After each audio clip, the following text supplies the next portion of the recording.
Before you begin, remove the display panel assembly, heatsink, battery, wireless WAN module, solid-state drive, system board, and right speaker. Removal. Important: make careful note of the routing of the wireless WAN and wireless LAN antenna cables for later replacement. Carefully peel back the aux wireless WAN antenna foil.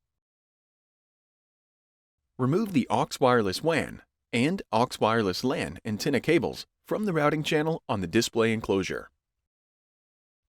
Remove the 2.3mm P0 Phillips head screw that secures the left speaker to the display enclosure. Carefully lift the left speaker off of the display enclosure and remove. Important: the wireless antennas cannot be reused once removed from the left speaker. New wireless antennas must be applied to the left speaker prior to installation. Reverse this procedure to install the left speaker.